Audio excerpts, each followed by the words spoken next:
This is totally unacceptable, and we cannot and will not tolerate this kind of killing and denigration of life in our city. Indianapolis's religious community tonight is fired up. Its leaders, they're calling for peace again in the wake of back-to-back record years of homicides in the Circle City and 3 more already this year. The 10-point coalition is calling on everyone to help curb the violence and are asking 3 things tonight: for city leaders to boost the amount of city-funded crime prevention grants, and increase the resources to help Metro Police resolve unsolved homicides, and find ways to boost the number and scale of community groups willing to partner with IMPD. Tonight, RTV6's Mike Pelton and Paris Lubell are working for you, digging into the key points of the plan and what it's going to take to make it all happen. We start on the east side with Mike and the push to prop up those community groups. Mike. Well, here on the east side, more community involvement is an idea met with a warm reception. Consider within a few blocks of that intersection, 10th and Sherman, 6 people were killed last year. You can see some of those dots on our map. And today I talked with a handful of people who want to see change in these neighborhoods, but they're even too afraid to go on camera and say that.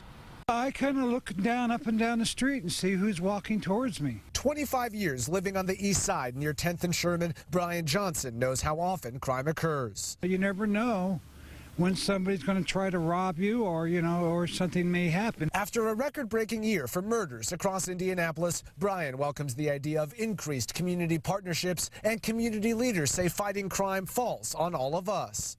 Our purpose here today is not to point fingers or blame, but to be about the business of saving lives. The 10-point coalition is hoping for a boost to community groups looking to partner with Metro Police, like 10-point does, and which touts their success in neighborhoods like Crown Hill, Butler-Tarkington, and United Northwest. Our analysis of crime data shows 24 murders there in 2015, down to just 4 last year.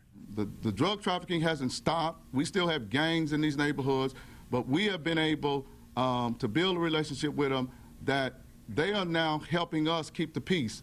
Reverend Charles Harrison acknowledges other community groups and churches are pitching in, but says they lack resources to expand their size and scale. But you can't do it with one hand tied behind our back. And what we're saying is we need to bring everybody to the table. And if we have a true partnership, we could do this across the city. But funding and people is a necessary resource. Consider 10-point pays their volunteers a stipend of up to $10 an hour.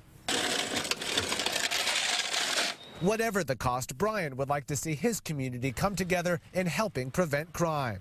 It's very important for the community to take responsibility and to, to help the police. The police can only go so far.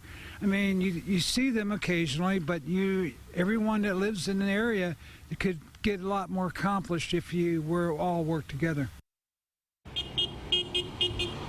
And a spokesperson for the mayor's office tells me city-funded crime prevention grants are set to see their first increase in 6 years as part of the 2017 budget, going from $2 million to $2.25 million.